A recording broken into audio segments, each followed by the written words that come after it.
قل انی اخاف ان عصیت ربی عذاب یوم عظیم. آ گئی جی آیت جڑی میرا ہے رٹا چھڑی تو سورۃ الانعام میں ہے، سورہ یونس میں ہے، سورہ الزمر میں ہے، 3 دفعہ یہ آیت آئی ہے. اے نبی تم فرماؤ بے شک میں تو خود خوف رکھتا ہوں اس بات کا کہ اگر میں نے بھی اپنے رب کی نافرمانی کی تو بڑے دن کا عذاب مجھے بھی آ پکڑے گا. اچھا آپ کیا سمجھ رہے ہیں یہ نبی اسلام جو یہ مذاق کے طور پہ باتیں کر رہے ہیں؟ مجھے تو یہی لگ رہا ہے، یعنی جو ایٹیچیوڈ ہے یہاں پہ لوگوں کا، کوئی کہہ دے گا جی ایویں بس تو عاجزی دے طور تے سانو تعلیم کرنے واسطے تسی تعلیم تے کوئی نہیں پکڑی. بسم اللہ الرحمن الرحیم. قل سیروا فی الارض ثم انظروا کیف کان عاقبۃ المکذبین. اے نبی ان سے فرماؤ کہ زمین میں سیر کر کے دیکھو اور پھر دیکھو کہ کیا انجام ہوا جھٹلانے والوں کا. یعنی اگلے انبیاء کی جو قومیں ہلاک کی گئیں ان کے کھنڈرات سے گزرو اور وہاں سے عبرت حاصل کرو. چونکہ عرب کے لوگ تجارت کے لیے شام جایا کرتے تھے، وہ ان جگہوں سے گزرتے تھے جہاں پر اگلی امتوں کی برباد بستیاں موجود تھیں کھنڈرات کی شکل میں. یہی وہ آیت کا ٹکڑا ہے، یہ قرآن میں کئی جگہ یہ ٹاپک آیا. اکثر لوگ جو یہ سیر سپاٹے کے لیے نکل جاتے ہیں نا تو کہتے ہیں جی قرآن میں حکم ہے سیروا فی الارض. اور پائی اگے بھی پڑھو، سیروا فی الارض کا مطلب یہ نہیں ہے کہ وہاں جا کے آپ نے جو ہے وہ مرد و عورت کا بےہودہ اختلاط کرنا ہے اور اس قسم کی جو ہے وہ ہلڑ بازی کرنی ہے، بلکہ یہ ہے کہ عبرت حاصل کرنی ہے. تو آپ سیروا فی الارض ضرور کریں، اللہ تعالیٰ کی قدرت کے جو نظارے ہیں وہ دیکھیں، کھنڈرات کو دیکھیں اور عبرت حاصل کریں کہ آپ سے پہلے یہ لوگ دنیا میں آباد تھے، آج ان کا نام لیوا بھی کوئی نہیں ہے، کھنڈرات ہیں، ان کے برتن بھی ٹوٹ گئے، قبروں تک کے آثار موجود نہیں ہیں. آپ یہ قلعے جتنے بھی دیکھیں، جہلم میں بھی قلعہ روتاس موجود ہے کھنڈرات کی شکل میں، پوری دنیا میں ایسے کھنڈرات موجود ہیں. تو اسلام یہ کہتا ہے کہ آپ کی ہر چیز آخرت اورینٹڈ ہونی چاہیے. یعنی آپ نظر سے کوئی منظر بھی دیکھتے ہیں تو اس سے آپ اللہ کی طرف جائیں. پہاڑ دیکھتے ہیں، درخت دیکھتے ہیں، خوبصورت مناظر دیکھتے ہیں تو کریشن کو دیکھ کر کریٹر تک پہنچیں. اور اسی طریقے سے جو کھنڈرات ہیں ان کو دیکھ کر عبرت حاصل کریں کہ موت وہ اٹل حقیقت ہے جس سے کوئی جان نہیں چھڑا سکتا.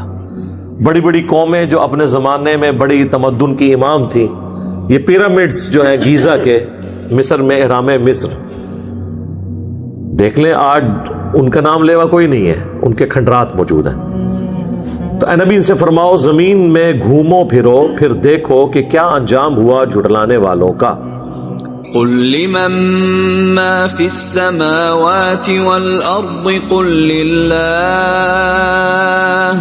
كتب على نفسه الرحمة ليجمعنكم إلى يوم القيامة لا ريب فيه الذين خسروا أنفسهم فهم لا يؤمنون. اے نبی ان سے فرمائے پوچھنے کے انداز میں کہ آسمانوں اور زمین میں جو کچھ ہے اس کا مالک کون ہے، یہ کس کا ہے؟ پھر خود ہی ان سے فرمائیے کہ سب کا مالک اللہ ہے. اس نے اپنے اوپر لازم کر لیا ہے کہ وہ رحم کی روش اختیار کرے گا، ہر حال میں رحم کرے گا. یعنی رحم والا جو ایلیمنٹ ہے یہ غالب ہے. ہم ضرور تمہیں جمع کریں گے قیامت کے دن جس میں کوئی شک نہیں ہے. وہ لوگ جنہوں نے اپنے آپ کو خسارے میں ڈالا ہے وہ ایمان نہیں لائیں گے. یعنی جو جان بوجھ کر گمراہی کی روش اختیار کیے ہوئے ہیں یہ کبھی ایمان نہیں لے کر آئیں گے. جس کو کہا جاتا ہے نا کہ جو سویا ہوا ہے وہ تو جاگ سکتا ہے، جو آنکھیں بند کر کے لیٹا ہے وہ کبھی بھی نہیں جاگے گا، اس کی نیت ہی نہیں جاگنے کی. وَلَهُ مَا سَكَنَ فِي اللَّيْلِ وَالنَّهَارِ وَهُوَ السَّمِيعُ الْعَلِيمُ. اسی کا ہے جو کچھ دن میں بس رہا ہے، جو کچھ رات میں. دن کے وقت جو کچھ آپ کو نظر آتا ہے اس کا مالک بھی اللہ. رات کے وقت بھی جتنی مخلوقات آپ کو نظر آتی ہیں، چاہے وہ حشرات الارض ہوں، چاہے وہ ایسے پرندے ہوں جو رات کے وقت اڑتے ہیں جیسے الو ہو گیا، چمگادڑ، دن کو بھی نظر آنے والی ہر چیز کا مالک اللہ ہے، رات کی بھی ہر چیز کا مالک اللہ ہے، اور وہ سب کچھ سننے والا بھی ہے، علم والا بھی ہے۔ یہ مخلوقات بنا کے اس نے چھوڑ نہیں دی ہیں، ہر مخلوق کا علم بھی ہے اور ہر مخلوق کی سنتا بھی ہے۔ قل اغير الله اتخذ وليا فاطر السماوات والارض وهو يطعم ولا يطعم قل اني امرت ان اكون اول من اسلم ولا تكونن من المشركين۔ اے نبی تم فرماؤ کہ کیا تم مجھے یہ مشورہ دے رہے ہو کہ میں اللہ کے سوا کسی اور کو اپنا پشت پناہ مانگ لوں؟ وہ اللہ جو آسمانوں اور زمین کا پیدا کرنے والا ہے، جو سب کو کھلاتا ہے اور خود کچھ نہیں کھاتا، اوئے ہوئے، سب کو کھلاتا ہے اور خود کھانے کا محتاج نہیں ہے۔ سر اگر یہ کوالٹی کسی میں ہے نا تو وہ مشکل کشا ہو سکتا ہے آپ کا۔ ہاں، وہ تو سورۃ المائدہ میں اللہ نے فرمایا عیسیٰ اور ان کی ماں کھانا کھانے کے محتاج تھے۔ ایسوں کو اپنے نقصان اور نفع کا مالک سمجھتے ہو، اللہ کے سوا ایسوں کی عبادت کرتے ہو جو نہ تمہارے نفع کے مالک نہ نقصان کے مالک، یعنی نہ تو ان کی عبادت ہو سکتی ہے اور نہ آپ ان کو بندہ سمجھتے ہوئے ان سے مدد مانگ سکتے ہیں، کیونکہ وہ آپ کے نفع نقصان کے مالک نہیں، کیونکہ وہ تو خود محتاج ہیں روٹی کے جو اللہ انہیں کھلاتا ہے۔ میرے بھائی، اگر عیسیٰ ابن مریم اور ان کی ماں سیدہ مریم روٹی کھانے کے محتاج ہیں، کسی کے نفع اور نقصان کے مالک نہیں ہیں، تو بابے دشائی کوئی نہیں، بابے نیچے بچنا ہے، اسے نہیں رکھنا۔ اسلام بچانا چاہتے بابے سارے ختم کرو علمی طور پہ۔ اے نبی تم فرماؤ مجھے تو خود میرے رب کی طرف سے یہ حکم ہوا ہے کہ سب سے پہلے میں اللہ کے سامنے سر تسلیم خم کروں۔ لو جی، پیر فقیر بزرگان دین کے بارے میں جنہوں نے کبھی نماز بھی نہیں پڑھی ہوتی، یعنی جن کی بات ہو رہی، جو پڑھنے والے ہیں ان کی بات نہیں میں کر رہا، ان کے بارے میں لوگ کہتے ہیں دیکھیں جی نماز، ذکر، اذکار، عبادت تو اس لیے کی جاتی ہے کہ اللہ تک بندہ پہنچے، اور جو اللہ تک پہنچ چکے ہیں ان کو تو ابھی ان چیزوں کی ضرورت ہی کوئی نہیں ہے۔ تو ان سے ذرا پوچھیں کہ رسول اللہ اللہ تک نہیں پہنچے ہوئے تھے، جو اس کائنات میں وسیلہ ہیں مخلوق اور خالق کے درمیان ہدایت کا، ان سے زیادہ کون اللہ تک پہنچا ہوا ہے؟ اور ان کے لیے حکم ہو رہا ہے نبی تم نے خود اپنی زبان سے ہی کہنا ہے، انی امرت، مجھے حکم دیا ہے میرے رب نے، ان اکون اول من اسلم، کہ سب سے پہلے میں مسلم ہو جاؤں، میں سر تسلیم خم کروں، اور یہ بھی حکم دیا گیا ہے کہ دیکھنا مشرکین میں شامل نہ ہونا، یعنی سب سے پہلے میں توحید کا علم بردار ہوں، سب سے پہلے میں اللہ کا تابع فرمان ہوں، سب سے پہلے میں خدا کا مطیع ہوں، باقیوں کو تو میں بعد میں دعوت دوں گا، پہلے تو میں سر تسلیم خم کرتا ہوں۔ اب مجھے بتائیں، اگر اللہ کے نبی کو یہ حکم دیا جا رہا ہے کہ آپ نے یہ کہنا ہے کہ میں نے شریعت کی پابندی کرنی ہے، میں نے اللہ کے سامنے سر جھکانا ہے، میں نے اللہ کے ایک ایک حکم کی پیروی کرنی ہے، تو باب دشائی کوئی نہیں۔ قل انی اخاف ان عصیت ربی عذاب یوم عظیم۔ آ گئی جی آیت جڑی میرا ہے رٹا چھڑی تو سورۃ الانعام میں ہے، سورہ یونس میں ہے، سورہ الزمر میں ہے، 3 دفعہ یہ آیت آئی ہے۔ اے نبی تم فرماؤ بے شک میں تو خود خوف رکھتا ہوں اس بات کا کہ اگر میں نے بھی اپنے رب کی نافرمانی کی تو بڑے دن کا عذاب مجھے بھی آ پکڑے گا۔ اچھا آپ کیا سمجھ رہے ہیں یہ نبی علیہ السلام جو یہ مذاق کے طور پہ باتیں کر رہے ہیں؟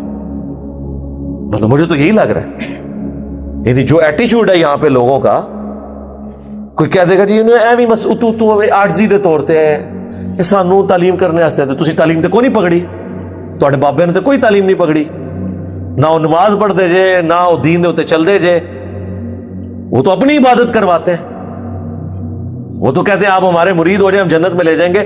ادھر تو میرے بھائی یہ سنگولر کے سیگے ہیں کہ نبی تم فرماؤ مجھے تو حکم ہوا ہے کہ سب سے پہلے میں اللہ کا تابع فرمان بنوں، میں شرک نہ کروں، میں خود اس بات سے ڈرتا ہوں کہ اگر میں نے اللہ کی نافرمانی کی تو اللہ کا عذاب قیامت کے دن کا بڑا عذاب مجھے آ پکڑے گا۔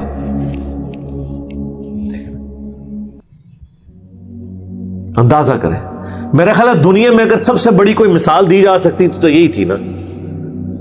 یعنی اللہ کی مخلوقات میں کوئی رسول اللہ سے بڑھ کر ہے کہ ہم جس کی مثال پیش کریں اور ان کو یہ یقین آئے کہ باب تشائی کوئی نہیں. رسول اللہ سے تو بڑا کوئی نہیں ہے نا. تو باقی لوگ کس کھاتے میں بیٹھے ہوئے ہیں؟ اسی لیے دیکھ لیں کہ یہ سورۃ الانعام جو ہے نا ننگی تلوار ہے توحید کے اوپر. من يصرف عنه يومئذ فقد رحمه وذلك الفوز المبين. جو اس دن عذاب سے بچا لیا گیا تو یقیناً اسی پہ اللہ نے رحم کیا اور یہی ہے کھلی کامیابی. اللہم اجعلنا منہم آمین. دیکھیں کس لیول تک. وَإِن يَمْسَسْكَ اللَّهُ بِضُرٍّ فَلَا كَاشِفَ لَهُ إِلَّا هُوَ وَإِن يَمْسَسْكَ بِخَيْرٍ فَهُوَ عَلَى كُلِّ شَيْءٍ قَدِيرٌ. اگر اللہ کسی کو پکڑ لے تکلیف کے اندر تو اس تکلیف کو کوئی نہیں چھڑا سکتا سوائے اس اللہ کے، یا سوائے عبد القادر جیلانی کے بقول بابوں کے. او جی وہ مصیبت آئی پھیر دیں دینے کسی اور تے سٹ دیں دینے 11ویں دیا کرو. قرآن تو کہہ رہے نہیں، جب اللہ پکڑ لے کوئی نہیں چھڑا سکتا. کوئی پیغمبر، کوئی فرشتہ، کوئی جن، کوئی بابا سوائے اس کے. اور اگر اللہ تعالیٰ کسی کے لیے خیر کا ارادہ کر لے تو اللہ تعالیٰ ہر چیز پر قادر ہے. وَهُوَ الْقَاهِرُ فَوْقَ عِبَادِهِ وَهُوَ الْحَكِيمُ الْخَبِيرُ. اور وہ چھایا ہوا ہے اپنے بندوں کے اوپر، غالب ہے، یعنی چسک نہیں سکتا کوئی اس کی مرضی کے بغیر. اور وہی حکمت والا ہے اور خبر رکھنے والا ہے. قُلْ أَيُّ شَيْءٍ أَكْبَرُ شَهَادَةً قُلِ اللَّهُ شَهِيدٌ بَيْنِي وَبَيْنَكُمْ وَأُوحِيَ إِلَيَّ هَذَا الْقُرْآنُ لِأُنذِرَكُم بِهِ وَمَن بَلَغَ أَإِنَّكُمْ لَتَشْهَدُونَ أَنَّ مَعَ اللَّهِ آلِهَةً أُخْرَى قُل لَّا أَشْهَدُ قُلْ إِنَّمَا هُوَ إِلَٰهٌ وَاحِدٌ وَإِنَّنِي بَرِيءٌ مِّمَّا تُشْرِكُونَ. اے نبی ان سے فرماؤ بتاؤ سب سے بڑی شہادت کون سی ہو سکتی ہے؟ تم فرماؤ اللہ کی شہادت. تم وہ گواہ ہے تمہارے اور میرے درمیان، یعنی مجھے کسی اور گواہی کی ضرورت نہیں ہے کہ میں اللہ کا پیغام تم تک پہنچا رہا ہوں، وہ دیکھ رہا ہے. تم اگر میری بات نہیں مان رہے ہو مجھے کوئی ٹینشن نہیں ہے. اللہ گواہ ہے کہ میں نے اپنا پیغام جو مجھے اللہ نے سپرد کیا تھا تم تک پہنچا دیا. اور یہ بھی ان سے کہہ دو کہ اللہ نے مجھے قرآن وحی اس لیے کیا ہے تاکہ اس کے ذریعے میں تمہیں بھی ڈر سناؤں اور جس تک بھی یہ کتاب پہنچائے. یہ وہی آیت جو ہم نے سینکڑوں دفعہ یہاں پہ تلاوت کی ہے، سورۃ الانعام آیت نمبر 19. اسی میں میرا ریسرچ پیپر ہے امام الانبیاء کی دعوت قرآن، اس کے ٹائٹل پہ یہ آیت لکھی ہوئی ہے، ریسرچ پیپر نمبر 4. تم فرماؤ قرآن مجھے اس لیے وحی کیا گیا تاکہ اس کے ذریعے میں تمہیں ڈر سناؤں. اچھا مجھے بتائیں اگر اللہ کے نبی جن کی پرائمری رسپانسبلٹی تھی کہ انہوں نے قرآن کے ذریعے لوگوں کو آخرت کا ڈر سنانا ہے، اللہ کی طرف مائل کرنا ہے، تو اس کا مطلب ہے کہ اس سے بیسٹ سلیبس تو کوئی نہیں ہو سکتا. رسول اللہ سے بڑا ٹیچر کوئی نہیں صلی اللہ علیہ وآلہ وسلم، قرآن سے بہترین سلیبس ہی کوئی نہیں ہے. تو یہ بابوں نے اپنی کتابیں لکھ کے امت کو کیوں تھمائی ہوئی ہیں؟ ان سے ذرا پوچھیں. فضائل اعمال، فضائل سنت، 14 ستارے، یہ پکڑ کے کیوں انہوں نے حوالے کیے ہوئے ہیں؟ یہ قرآن میں کوئی نقص تھا؟ اور حکم یہ ہو رہا ہے کہ اے نبی تم نے بھی اس قرآن کے ذریعے تبلیغ کرنی ہے اور جس تک بھی پہنچ جائے. کیا تم اس بات کے اوپر گواہی دیتے ہو کہ اللہ کے ساتھ کوئی اور الہ بھی ہے؟ اے نبی تم فرماؤ میں تو اس طرح کی کوئی گواہی نہیں دیتا. اے نبی تم فرماؤ کہ وہ تو نہیں ہے مگر اکیلا یکتا الہ معبود، اور میں اعلان برات کرتا ہوں ہر اس ہستی سے جسے تم اللہ کے ساتھ شریک ٹھہراتے. میرے بھائی میٹھی میٹھی باتیں تو ہو ہی نہیں سکتی نا. قرآن تو پھر کڑوی بات کرتا ہے. قرآن صرف توحید بیان نہیں کرتا، جو توحید کے مقابلے پہ طاغوت ہے اس کی نفی بھی کرتا ہے. یہاں سے آ کے ہمارا اختلاف شروع ہو جاتا ہے. ہمارے واعظین صرف تبلیغ کا ایک رخ بیان کرتے ہیں، اس کی وجہ سے دنیا میں کوئی تبدیلی نہیں آئی، عقائد کی کوئی اصلاح نہیں ہوتی، کیونکہ نیگیٹو پہلو وہ بتاتے ہی نہیں ہیں ڈر کے مارے. جب تک آپ نیگیٹو پہلو کو ہائی لائٹ نہیں کریں گے، پازیٹو کی قدر لوگوں کے دلوں میں نہیں آئے گی. عربی میں کہا جاتا ہے نا کہ چیزیں اپنی ضد سے پہچانی جاتی ہیں. اندھیرا نہ ہو تو اجالے کی قدر نہیں آتی، پیاس نہ ہو ٹھنڈے پانی کی قدر نہیں آتی. اسی طریقے سے جب تک آپ بابوں کی پھیلائی ہوئی گمراہی کو ہائی لائٹ نہیں کریں گے، تب تک لوگوں کو پتہ ہی نہیں چلے گا کہ توحید میں کس لیول کا رکھنا اس امت میں ڈال دیا گیا. اور یہ کتاب بھی صرف اس لیے محفوظ ہے کہ اللہ نے گارنٹی لی ہے، ورنہ انہوں نے کتاب کے ساتھ بھی کام ڈال دینا تھا. اتنا کام تو ضرور ڈال دیا ہے کہ قرآن کی تفسیر کرتے ہوئے قرآن کے بالکل اپوزٹ تفسیر کر دی ہے. پہلے صفحے سے ہی تعریف شروع کر دی ہے. ایاک نعبد و ایاک نستعین ترجمہ سب نے یہ کیا ہے، تیری عبادت کرتے ہیں، تجھی سے مدد مانگتے ہیں، تجھی سے دعا مانگتے ہیں. آگے چھوٹا سا حاشیہ لگا ہوگا، یہ جو بزرگان دین کو پکارا جاتا ہے، اولیاء اللہ سے مدد مانگی جاتی ہے، یہ بھی اللہ ہی سے ہوتی ہے. یعنی وہ اللہ کو بتانا چاہ رہے ہیں کہ تو نے ادھوری بات کی تھی، ہم نے کمپلیٹ کر دی ہے. ہاں، الذين آتيناهم الكتاب يعرفونه كما يعرفون أبناءهم الذين خسروا أنفسهم فهم لا يؤمنون. وہ لوگ جنہیں کتاب دی گئی وہ رسول اللہ کو اس طرح پہچانتے ہیں جس طرح اپنے بیٹوں کو. یعنی یہودیوں کے بارے میں جنہیں کتاب دی گئی تھی، ان کی کتابوں میں نبی علیہ السلام کی پروفیسیز موجود تھی. میں نے قرآن کے تعارف میں بھی تورات اور انجیل کی آیات ٹیمپرڈ فارم میں بھی آج جو موجود ہے بائبل، وہ پیش کی تھی کہ نبی علیہ السلام کے بارے میں پروفیسیز موجود ہیں، اور اللہ نے اس کو بیان کیا. یہ اس طرح پہچانتے ہیں جس طرح اپنی اولاد کو پہچانا جاتا ہے کہ یہ وہی پیغمبر آخر الزمان ہیں جن کی پروفیسیز ہماری کتابوں میں موجود تھی. لیکن پھر کیا ہوا؟ جن لوگوں نے اپنے آپ کو خود خسارے میں ڈالا ہوا ہے تو وہ اب کبھی ایمان نہیں لے کے آئیں گے. یعنی انہوں نے طے کر لیا اپنے بات نہیں ماننی، دیٹس آل. تو اللہ نے انہیں زبردستی کیوں ہدایت دینی ہے؟ سوئے ہوئے شخص کو تو جگایا جا سکتا ہے، جو آنکھیں بند کر کے لیٹا ہوا ہے اس کو جگانے کی کیا ضرورت ہے؟ اللہ غیرت مند ہے. اللہ آپ سے بھیک نہیں مانگتا کہ آپ اللہ کو مانیں. آئیے ذہن میں رکھیے، اللہ بہت بے پرواہ ہے. پیغمبر تو پھر بھی تھوڑا ٹالریٹ کر جاتے تھے نا، کہ چلو بات نہیں قبول کی، پھر چلے گئے، تیسری بار چلے گئے. ایون اللہ تعالیٰ نے ڈانٹا بھی، عتاب بھی فرمایا، تب بھی چلے گئے امت پہ شفقت کی خاطر. ورنہ تو قرآن بار بار نہ کہتا کہ اپنے آپ کو ہلاک کر لو گے. ایک دفعہ یہ اللہ کا کہنا کافی تھا نا. بھائی حضور اس چیز کو، حتیٰ کہ آپ دیکھ لیں بخاری مسلم میں آتا ہے، عبداللہ ابن ابی کا جنازہ پڑھانے کے لیے جانے لگے، حضرت عمر سامنے کھڑے ہو گئے. بعد میں کہتے ہیں میں بڑا پریشان ہوا کہ میں نے اتنی جرت کیوں کی، کہ یا رسول اللہ آپ کو تو اللہ نے منع کیا ہوا ہے. حضور نے وہاں بھی تعویل کر لی کہ بھئی حضور اللہ نے مجھے کہا ہے کہ چاہے تم ان کے لیے مغفرت مانگو یا نہ مانگو میں انہیں بخشوں گا نہیں. تو اللہ نے کہا کہ مانگو یا نہ مانگو تو میں ایک ٹرائی مار کے دیکھ لیتا ہوں. شفقت کا پہلو تھا. ادروائز جو حضرت عمر سمجھے تھے وہ صحیح تھا. عربی لنگوسٹک میں یہی کہا جاتا ہے کر لے جو کچھ کرنے، میں نہیں ماننی. تو اس کا مطلب یہ ہوتا ہے کہ کرنے کی ضرورت نہیں.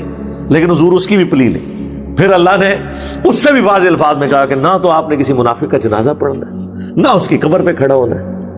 یہ بار بار حضور کی شفقت کا پہلو تھا. رحمت للعالمین ہونے صفت رحمت غالب ہوتی تھی. ومن أظلم ممن افترى على الله كذبا أو كذب بآياته إنه لا يفلح الظالمون. اس سے بڑھ کر ظالم کون ہو سکتا ہے جو اللہ پر جھوٹ باندھے. یعنی وہ پیغمبر نہ ہو اور وہ یہ کلیم کرے کہ میں اللہ کا پیغمبر ہوں، مجھ پہ وہی نازل ہوتی ہے. اس سے بڑا ظالم شخص کوئی نہیں ہو سکتا روئے عرض پہ. اب یہ بات سمجھانے کے لیے ہو رہی ہے. یعنی یہودیوں سے، کافروں سے کہا جا رہا ہے کہ بالفرض اگر رسول اللہ نے اللہ پہ جھوٹ باندھا ہے تو سب سے بڑی ظالم پھر آپ کی شخصیت ہوگی. لیکن ایسا ہے نہیں ہے. لیکن یہ بات یاد رکھنا کہ اگر یہ اللہ کے پیغمبر ہیں تو پھر سب سے بڑا ظالم کون ہوگا؟ جو اللہ کی آیات کو جھٹلائے گا. اور دوسری بات ہی درست ہے رسول اللہ کے کیس میں، یعنی اللہ تعالیٰ نے نبی علیہ السلام کو سینٹرڈ کر کے اس گناہ کی سنگینی بتائی کہ اس پلانٹ ارتھ پہ سب سے بڑا جرم یہ ہے کہ کوئی دعوی نبوت کرے اور وہ اللہ کا پیغمبر نہ ہو. یہ کتنا بڑا جرم ہے، اللہ پہ جھوٹ باندھ رہا ہے. اور اس کو وائس ورسا کر لو کہ اگر وہ پیغمبر ہے اور تم اسے نہیں مان رہے ہو تو یہ بھی اسی لیول کا بڑا جرم ہے. بے شک جو ظالم لوگ ہیں، جو ہٹ دھرمی پہ اترے ہوئے ہیں، حق بات سے اناد کرنے والے ہیں، وہ کبھی بھی فلاح نہیں پائیں گے. وَيَوْمَ نَحْشُرُهُمْ جَمِيعًا ثُمَّ نَقُولُ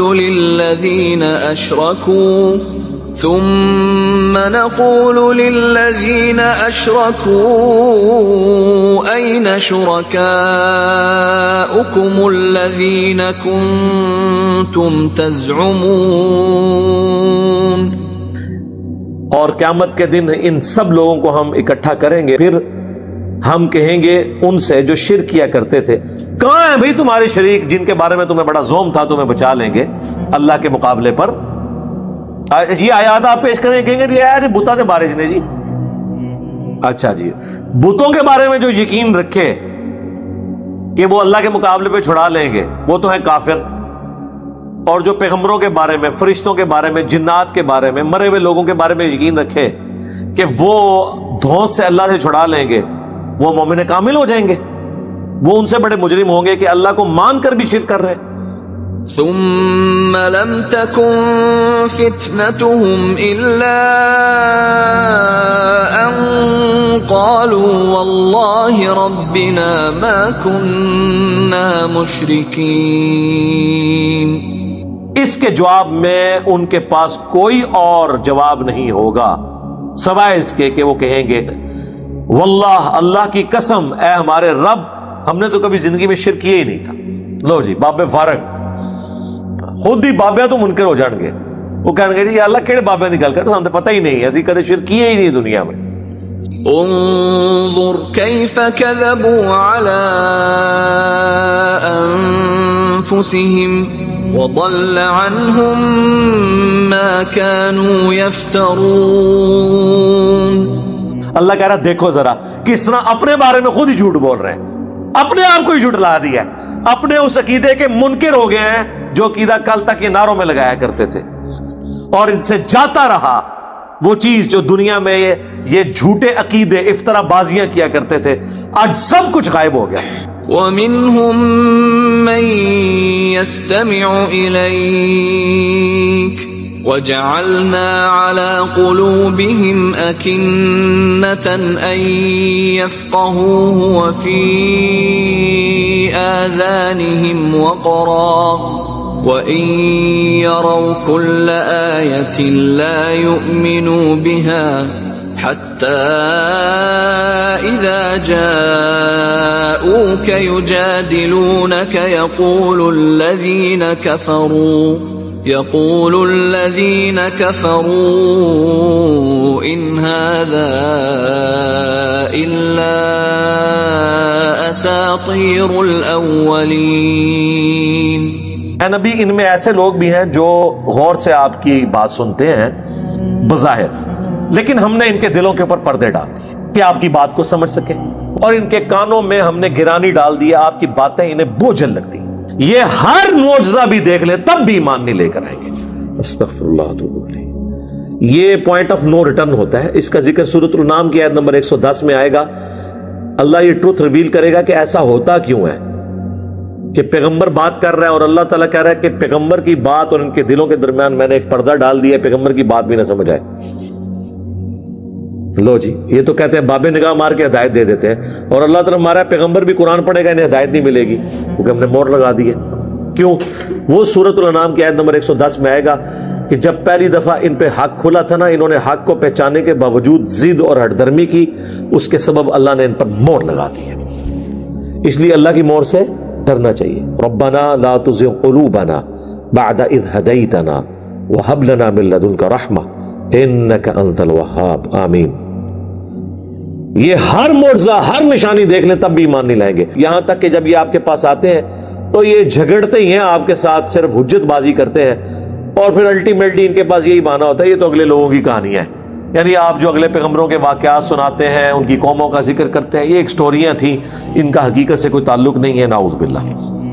وَهُمْ يَنْهَوْنَ عَنْهُ وَيَنْأَوْنَ عَنْهُ وَإِن يُهْلِكُونَ إِلَّا أَنفُسَهُمْ وَمَا يَشْعُرُونَ. اور وہ روکتے ہیں لوگوں کو اس حق کی دعوت قبول کرنے سے, اور خود بھی دور بھاگتے ہیں قرآن کی دعوت سے, کہ یہ ہلاکت میں تو نہیں ڈال رہے مگر اپنے آپ کو, اور انہیں یہ شعور بھی نہیں ہے کہ اپنا بیڑا غرق کر رہے ہیں. بھئی اللہ کوئی آپ سے ہدایت کی بھیک مانگتا ہے کہ آپ لوگ اللہ کو مانو؟ زمین و آسمان کی ساری مخلوقات مل کے شرک کرنا شروع کر دے بفرض محال, اللہ کی شان میں کوئی کمی نہیں آئے گی. زمین و آسمان کی ساری مخلوقات مل کے ابو بکر, عمر, عثمان و علی بھی بن جائیں, اللہ کی شان کو بڑھا نہیں سکتے. اللہ تو بے پرواہ ہے. وَلَوْ تَرَىٰ إِذْ وُقِفُوا عَلَى النَّارِ فَقَالُوا يَا لَيْتَنَا نُرَدُّ وَلَا نُكَذِّبَ بِآيَاتِ رَبِّنَا وَنَكُونَ مِنَ الْمُؤْمِنِينَ.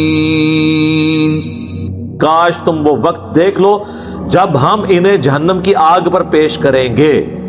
ویڈیو چلنے لگی ہے, کہیں گے اے کاش کسی طریقے سے ہم دوبارہ ایک بار دنیا میں چلے جائیں تو ہم اللہ کی آیات کو نہیں جھٹلائیں گے. اے رب ہمارے, ہم تیری نشانیوں کو نہیں جھٹلائیں گے, ہمیں یقین آ گیا ہم ایمان والوں میں شامل ہوتے ہیں, ایک چانس اور دے دے. بل بدا لهم ما كانوا يخفون من قبل وَلَوْ رُدُّوا لَعَادُوا لِمَا نُهُوا عَنْهُ وَإِنَّهُمْ لَكَاذِبُونَ. بلکہ ان پر وہ چیز اب کھل گئی ہے قیامت کے دن جس کو یہ چھپایا کرتے تھے. اب اگلی آیت جو ہے نا جی, یہ انتہائی لمحہ فکری ہے. اس آیت کا اگلا ٹکڑا, اگر انہیں ہم دنیا میں دوبارہ واپس بھی بھیج دیں پھر یہی کام کریں گے, وہی حرکتیں کریں گے جس سے ہم نے منع کیا, اور یہ بے شک جھوٹے ہیں. اب مجھے بتائیں یہ کیسے ممکن ہوگا اتنا بڑا عذاب دیکھنے کے بعد اگر کوئی دنیا میں آ جائے اور دوبارہ وہی کام کرے؟ عقل تو اسے تسلیم نہیں کرتی. ایک بار پھینٹی لگ جائے نا, انسان کے 14 طبق روشن ہو جاتے ہیں آخرت کا عذاب دیکھ کے. لیکن یہ قرآن تو جھوٹا نہیں ہے. قرآن اگر یہ دعویٰ کر رہا ہے نا کہ یہ لوگ جو دنیا میں شرک کرنے والے ہیں قیامت والے دن اپنے شرک سے بھی بیزاری کریں گے, پھر کہیں گے افسوس یا اللہ تو ایک بار ہمیں دنیا میں بھیج دیں, ہم تیرے پیغمبروں پر ایمان بھی لائیں گے, ان کی اطاعت بھی اختیار کریں گے. اور اللہ تعالیٰ فرما رہا ہے اگر ہم ان کی بات مان کے انہیں بھیج بھی دیں نا, اینڈ رزلٹ یہی ہونا ہے کہ انہوں نے یہی کچھ کرنا ہے. وَقَالُوا إِنْ هِيَ إِلَّا حَيَاتُنَا الدُّنْيَا وَمَا نَحْنُ بِمَبْعُوثِينَ. اور یہ کہتے ہیں کہ یہ تو نہیں مگر دنیا کی زندگی, اور ہمیں کوئی مر کے دوبارہ زندہ نہیں کیا جائے گا. یہ آخری درجہ ہے ویسے جان چھڑانے کا کہ انسان کبوتر کی طرح آنکھیں بند کر لے, کوئی بلی نہیں ہے. وَلَوْ تَرَىٰ إِذْ وُقِفُوا عَلَىٰ رَبِّهِمْ قَالَ أَلَيْسَ هَٰذَا بِالْحَقِّ قَالُوا بَلَىٰ وَرَبِّنَا قَالَ فَذُوقُوا الْعَذَابَ بِمَا كُنتُمْ تَكْفُرُونَ. کاش تم وہ وقت دیکھ لو جب یہ اپنے رب کے حضور کھڑے کیے جائیں گے. اللہ فرمائے گا بتاؤ کیا یہ سچ نہیں ہے مرنے کے بعد جی اٹھنا؟ وہ کہیں گے کیوں نہیں, اور اے ہمارے رب تیری قسم کہ ایسا ہی ہے. تو اللہ فرمائے گا ٹھیک ہے چکھو پھر آپ اس عذاب کا مزہ. یہاں تک تو شاید ہم ایکسپیکٹ کر رہے تھے کہ اللہ تعالیٰ کہے گا کہ اچھا اب یقین آ گیا, چلو ایک چانس اور لے لو, اور نیچے غلط کام کرنا نا. اللہ فرما رہے ہاں پتہ چل گیا, وہ کہیں گے ہاں پتہ چل گیا, دوڑ. اس رب کے بارے میں لوگ کہتے ہیں جی وہ جی 70 ماؤں سے زیادہ پیار کرنے والا ہے. جی ماں تو یہ کچھ نہیں کرتی اولاد کے ساتھ. اللہ صرف 70 ماہ سے زیادہ پیار کرنے والا اس کے حق میں ہے جو اللہ کی مان لے، اور جو اللہ کی نہ مانے اس کے لیے اللہ بے پرواہ ہے۔ بھئی ماں اس لیے پسیجتی ہے کہ ماں اپنے نفس سے مغلوب ہے، اپنے احساسات سے مغلوب ہے۔ اللہ کے کوئی احساس نہیں کہ جسے وہ مغلوب ہو جائے۔ ماں تو پوری زندگی اگر اولاد نے نافرمانی کی ہو نا اور جیل میں چلی جائے وہ اولاد، وہی ماں جو ہے نا اس کو ضمانتیں کراتی پھرے گی، لیکن اللہ ایسا نہیں ہے۔ یہ جو کرسچنز نے لوگوں کا دماغ خراب کیا نا جی، مسلمانوں کا خدا بڑا ظالم ہے۔ اچھا کرسچنز کو پتہ چل گیا ہے کہ خدا کا کنسپٹ قرآن میں کیا ہے، مسلمانوں کو نہیں پتہ چلا۔ ذہن میں رکھیں، وہ کہتے ہیں گاڈ از آل لونگ۔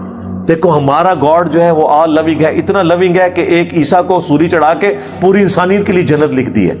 تو سر یہ پیکج کس کو نہیں قبول ہوگا؟ یعنی دوویں جانی مٹھے باؤ، ادھر بھی یاشی اگے بھی یاشی، لیکن یہ کبوتر کی طرح آنکھیں بند کرنی۔ وہ کہتے ہیں مسلمانوں کو خدا تو بڑا ڈاڈا ہے، وہ تو دھمکیاں لگاتا ہے۔ تو میں نے پھر کرسچنس کو یہ پھکی دی ہے الزامی جواب کہ چھوڑ دو، تم سچے ہو خدا کے کانسیپٹ میں یا ہم پریکٹیکلی خدا کی ایگزیکیوشنز کو چیک کر لیتے ہیں، خدا کے جو دنیا میں فیصلے ہیں ان کو چیک کر لیتے ہیں۔ کیا آپ یہ گوارا کریں گے کہ آپ کا دشمن ہی کیوں نہ ہو، اس کے 4 چھوٹے چھوٹے بچے ہوں اور بچپن میں اللہ تعالیٰ ان کی ماں کو موت دے دے؟ آپ دشمن کے لیے بھی گوارا نہیں کریں گے؟ تو خدا تو روزانہ ہزاروں ایسی عورتوں کو موت دیتا ہے جن کے چھوٹے چھوٹے بچے ہوتے ہیں، پھر وہ ستیلی ماؤں کے ہتھے چڑھتے ہیں، ان میں سے کئی جو ہیں وہ ڈان بن جاتے ہیں، برائیوں میں مبتلا ہو جاتے ہیں۔ اس کی ابتدا کہاں سے ہوتی ہے؟ اللہ کے اس ڈیسیژن سے جو ان کی ماں کو مار دیا جاتا ہے۔ تو اگر گاڈ آل لونگ ہے تو اسے پسیج جانا چاہیے، ایسے بچوں کی ماں کو موت نہیں دینی چاہیے، ایسوں کے باپ کو موت نہیں دینی چاہیے، لیکن خدا پسیجتا نہیں ہے کیونکہ اس کے احساسات نہیں ہیں۔ ذہن میں رکھیے گا، یہ مثالیں ماؤں والی غلط ہیں، لوگ دیتے ہیں جو۔ اللہ محبت اس سے کرتا ہے۔ آپ کہیں گے کہ فرعون سے 70 ماؤں سے زیادہ محبت کرتا ہے، جس نے مسلمانوں کو قتل کیا، سولی چڑھایا، اپنے نیک بندوں سے، اپنے ماننے والوں سے محبت۔